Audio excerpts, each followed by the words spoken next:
Le pirate, là, il a besoin d'un ami dans l'entreprise. Maintenant, tout passe par de l'ingénierie sociale. Plus besoin d'être un expert. Mais pourquoi moi, tu sais? J'ai rien d'intéressant. Aujourd'hui, il faudrait presque avoir comme un certificat ou un permis pour savoir les bonnes manières, les bonnes conduites. Qu'est-ce que je peux faire, qu'est-ce que je peux pas faire avec mon outil de travail de tous les jours. Si les hackers existent, c'est que ça a été payant. C'est la responsabilité, je pense, de toutes les entreprises au Québec de le faire, parce que c'est collectivement qu'on va pouvoir se protéger tous ensemble.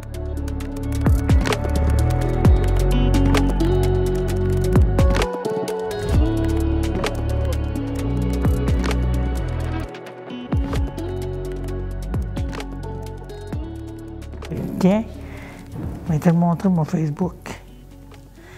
Je vais aller te chercher ça. Bon, on va aller voir Facebook. Mais vous utilisez pourquoi le Facebook? Pour aller placoter, pour aller voir ce que les gens disent. Moi, je ne mets rien là-dessus, moi. Les nouvelles du jour. Genre, tu sais même pas des nouvelles. Tu vois, je vois que ma fille a mis... Oh, ma fille a mis de quoi dessus? Elle part du club de natation Barracuda. Je vois ce que les autres racontent là-dessus. Ben, Facebook, c'est ça. Puis ce que les autres racontent. Ils racontent des affaires, des fois, que je trouve bizarres. Des fois, je vois des choses belles. À tort, souvent, on croit que les aînés viennent d'une génération qui ne sont pas intéressés. Je dirais, de façon générale, les aînés sont curieux d'apprendre. Quand on leur donne le temps d'apprendre, qu'on leur montre, on sait que le gouvernement, en ce moment, puis de toutes les ressources de façon générale, sont en train de faire un virage numérique de plus en plus. Dans certains cas, le virage est fait de façon plus drastique, plus rapide. Je pense qu'on a besoin de les supporter davantage à travers tout ça parce qu'on sait que d'ici encore 3-4 ans, ça va être encore plus présent puis ça va être presque tout qui va être vers le numérique. Moi, ça m'est arrivé d'avoir des invitations pour embarquer pour moi, mais pas des photos. Bien, j'ai reçu des invitations de monsieur que je connaissais même pas, j'avais jamais J'en vu. reçois souvent de ça, par exemple, des invitations. Tu en reçois, toi aussi? Oui, je les bloque, je les envoie. Toum suprême, toum suprême, toum suprême. Ça, il me l'a montré comment tu peux. Les tablettes là, sont vraiment là, une alternative entre un ordinateur portable et le cellulaire. Fait qu'on peut pratiquement tout faire. Ça sert aussi d'appareil photo. Fait que pour les aînés, ça, c'est une option qui est très, très intéressante de pouvoir prendre des photos. Oui, les aînés ont un intérêt, mais ils ont juste besoin d'avoir un peu plus de temps, plus de peut-être de formation, d'accompagnement. Ici, à la FADOC, on offre ça aux aînés. On a des formations, mais souvent, on va promouvoir l'accompagnement individualisé. Donc, l'aîné va venir ici, va nous expliquer il est où, tu sais, où que ça accroche. Puis les gens repartent avec une confiance de dire, bon, ben là, je sais que l'appareil ne va pas exploser si j'appuie sur les boutons. Donc, on est là pour ça parce qu'on sait que c'est important. On ne peut pas dire qu'on met ça de côté puis que les aînés, ils ne sont pas intéressés par ça. Au contraire. Le soir, je m'endors avec audio. Audio, c'est parce que c'est des reprises des émissions de la journée que je n'ai pas écoutées. Puis je m'endors là-dessus. Ça fait que je n'ai même pas besoin de lire parce que ça ménage mes yeux. Je la mets à côté de moi, puis j'écoute audio. Oui, je l'ai là-dessus. C'est mes enfants qui m'ont aidé à faire ça.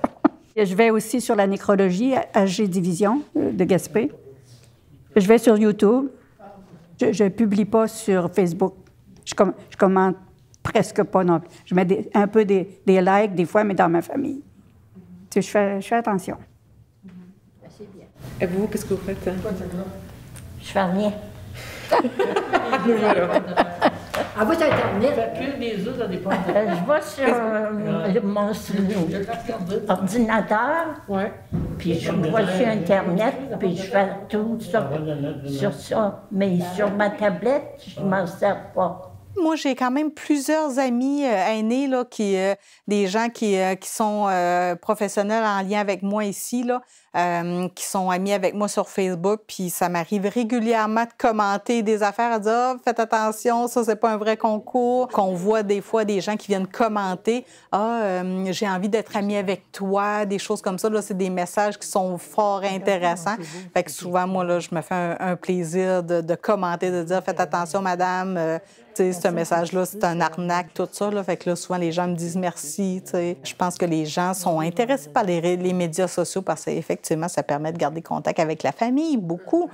Mais c'est ça, ça reste qu'ils sont souvent une cible là, privilégiée des gens qui pourraient, là, justement, là, leur vouloir du mal virtuellement. Là. On n'est pas obligé d'avoir 2000 amis sur les réseaux sociaux. On s'assure d'avoir des gens qu'on connaît, des gens de notre entourage, les membres de notre famille. Il y a quand même des notions, là, des choses de sécurité qu'on peut renforcer sur les réseaux sociaux. Donc, ça aussi, c'est de l'accompagnement qu'on peut faire là, auprès des gens là, qui pouvaient avoir des besoins. Donc, de ne pas hésiter de nous interpeller pour les gens là, qui sont à proximité là, du bureau de la FADOC. Là, on peut les supporter là-dedans, là, bien entendu. Là. Et aujourd'hui, je suis venue vous voir pour vous présenter Aînés avisés. Ça, c'est un programme qui a été développé par la FADOC en collaboration avec la Sûreté du Québec. Donc, c'est pour ça que je suis accompagnée de l'agent Martin Côté. Donc, on est là aujourd'hui, c'est ça, pour vous sensibiliser sur la maltraitance envers les aînés, la fraude, parce que ça l'arrive beaucoup, beaucoup, puis ça l'arrive pas juste dans les grandes villes, hein, ça l'arrive ici en Gaspésie, puis à Gaspé aussi. Hein. Puis, on est venu aussi parler là, d'intimidation. Ce qu'on entend beaucoup parler chez les enfants dans les écoles, mais ça l'arrive beaucoup dans les résidences pour aînés. Hein? Avant d'accéder là, au poste de direction, j'ai été là, pendant 4 ans comme travailleuse de milieu avec le programme ITMAV, qu'on appelle donc Initiative travailleuse de milieu pour les aînés vulnérables. Ce travail-là m'a amené là, à rencontrer des aînés à leur domicile et de faire beaucoup de références vers les ressources. Donc, on a eu justement à référer vers la Sûreté du Québec, de faire des démarches aussi auprès des familles. Donc, dans certains cas, que les aînés étaient victimes d'abus financiers ou autres, bien, on contactait quand même la famille pour les mettre au courant. Des fois, les aînés n'osent pas parce que là, ils ont peur de se faire juger. Ils ne savent pas comment nécessairement dénoncer. Donc, on est là pour les supporter. Je ne suis pas rendue dans la même génération que vous. Je me suis fait avoir 2 fois, moi, sur Internet cette année. J'ai acheté quelque chose, puis c'était pas des bons sites. Je pensais que j'achetais sur le site qu'on voit souvent à la TV, là, Wayfair, là, qu'on peut acheter des meubles, tout ça. Puis, je ne recevais pas le colis. Je ne recevais pas. Puis là, maintenant, retourne voir, je trouve plus le colis, puis je trouve plus l'adresse, puis je trouve plus rien. Mais là, fouille, puis fouille. Puis quand j'ai retombé sur mon affaire, là, je me suis rendu compte que la page Internet, c'était le même logo. Il y avait juste une petite différence qui a fait, j'ai fait « ah ben, ah ben, ah ben ». Il était trop tard. Là, ça demande des démarches. Il a fallu que j'appelle mon institution financière puis qu'on puisse retrouver tout ça puis qu'on se rende compte qu'effectivement, c'est un site frauduleux. Puis c'est dangereux, puis c'est pas parce qu'on a 80 ou qu'on en a 30 ou 40. On peut tous se faire avoir là-dessus. Finalement, peut-être bien que ça vaut mieux la peine d'aller l'acheter un petit peu plus cher au Canadian Tower, mais on va être sûr au moins qu'on l'achète, notre affaire. T'sais. La fraude financière là, est la fraude la plus importante là, dans tous les types de fraude. Les aînés sont effectivement une clientèle qui est très visée parce qu'ils sont faciles d'accès, sont souvent seuls, sont plus, ils ont tendance souvent à croire plus rapidement quand on leur propose des choses. Ça arrive souvent, on est en contact là, régulièrement avec la Sûreté du Québec qui nous rappelle justement que ce type de fraude-là là, est fréquent ici, en Gaspésie et dans nos autres régions là, administratives du Québec. Si ça l'arrive, puis c'est sûr que si on a un doute, bien, on appelle immédiatement aussi notre institution financière. Hein? Donc, eux, ils ont un pouvoir de pouvoir retracer les transactions, de mettre un frein à ça, et ça vous donne les chances de pouvoir là, récupérer, dans certains cas, là, vos sous. Là. Surtout aussi les courriels que vous recevez pour, si vous avez un compte là, Desjardins ou peu importe, là, puis vous dites, bien, c'est une mise à jour de vos coordonnées tout de suite, là, tu sais. Des fois, vous cliquez sur le lien, puis vous mettez à jour vos coordonnées, bien, tout est correct. Entrée correcte, mais à ce moment-là, c'est des fraudeurs. Mais vous pensez que c'est juste une mise à jour de vos coordonnées. Fait que ça, jamais ça va arriver. C'est juste les fraudeurs qui vont vouloir essayer d'aller chercher des renseignements. On a présenté, entre autres, une capsule où une dame qui vit seule chez elle a reçu un appel d'un gentil monsieur qui voulait absolument lui vendre là, un abonnement au gym avec un aubaine très, très intéressante. Puis l'offre là, terminait là, maintenant. Là. Donc, la dame n'avait pas un délai là, suffisamment raisonnable là, pour réfléchir, s'informer. Il y avait vraiment une pression là, importante là, pour que la dame fasse la transaction tout de suite maintenant. C'est important de rappeler aux gens que ce type là, d'arnaque, là, c'est pas légal. Donc, quand on reçoit là, des offres, là, on peut prendre le temps de réfléchir, on peut s'informer, rappeler à notre gymnaste là, pour valider les promotions. Puis dans ce cas-ci, effectivement, là, la dame là, s'est fait frauder là, par carte de crédit au téléphone avec un monsieur qui était fort sympathique. La fraude amoureuse. Je ne sais pas si vous en avez déjà entendu parler. Puis il y a une dame qui s'est faite avoir parce qu'il y a un monsieur qui lui faisait des belles promesses, tout ça. Puis là, elle s'est mise à y envoyer de l'argent, mais beaucoup d'argent au point qu'elle a dû mettre sa maison en vente. On parle pas juste de 1000 piastres, là. Puis on pense des fois que ça arrive juste aux autres, mais c'est parce que il y a du monde qui vont vraiment, ils sont seuls, hein, puis là, ils essayent d'aller chercher quelqu'un de confiance sur Internet, puis la photo, là, ça veut rien dire, là. Puis à un moment donné, tranquillement, pas vite, c'est pas quelque chose qui va arriver dans une journée ou deux, là. C'est des mois, après ça, des années, puis à un moment donné, bam, il m'est arrivé quelque chose, là, un accident, j'étais en voyage, un accident, j'ai besoin de 2000 $ pour les soins de santé. Puis là, OK, je vais y donner 2000. Ah, après ça, ah, super, là, j'arrive, là. Puis c'est comme ça qu'à un moment donné, qu'on embarque, là. Puis que là, vous faites jouer, là. Fait que c'est faire attention là-dedans. C'est un coup qu'à Mané, qu'elle s'est rendue compte que l'amoureux venait jamais, puis que c'était toujours, puis qu'elle a dû justement vendre sa maison. Je pense que là, ça a été elle, c'est sûr que dans ce cas-ci, c'est un cas extrême. Là. On parle de plusieurs centaines de milliers de dollars qui a été dérobés.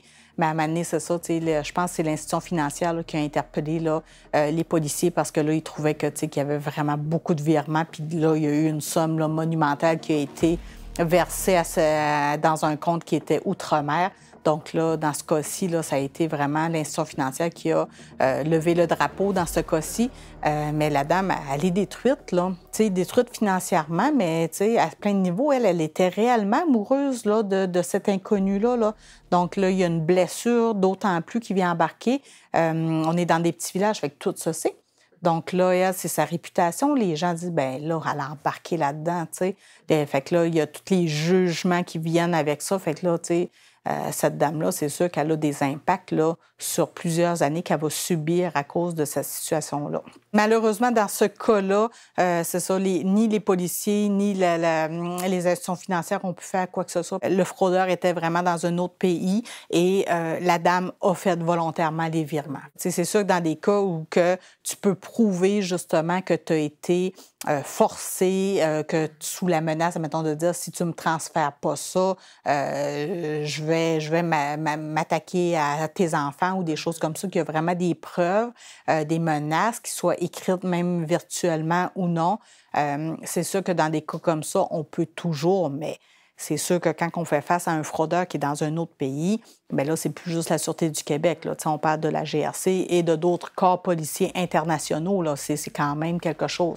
Quand ça arrive ici au Québec, c'est sûr qu'on a quand même là, des policiers qui sont formés pour aller rechercher justement avec les adresses des ordinateurs d'où provient la fraude. Fait qu'il y a quand même des assurances aussi sur les cartes de crédit qui nous permettent de pouvoir, dans certains cas, récupérer cet argent-là. Mais il faut agir rapidement dès qu'on a un doute, qu'on a fait une transaction qui me semble frauduleuse. Fait que c'est pas rien d'être victime parce que ça peut détruire réellement une vie d'une personne. Puis, tu sais, quand on parle d'un aîné, bien, c'est encore plus fragile, tu sais. Tu sais, tu as vécu toute ta vie, tu as traversé plein d'épreuves, puis là, tu es rendu à une époque de ta vie où ça devrait être quand même plus simple, plus calme, puis là, que tu as à traverser des épreuves comme ça avec des gens autour de vous qui vous jugent, qui comprennent pas vraiment pourquoi que c'est arrivé, puis qui comprennent pas pourquoi cette personne-là, mais tu sais, cette dame-là, elle était seule, elle avait besoin de quelqu'un qui lui tend une main, qui soit là pour la supporter, elle était vulnérable, puis il y a quelqu'un qui a saisi ce moment-là et qui a profité de cette vulnérabilité-là. C'est d'une tristesse épouvantable, là.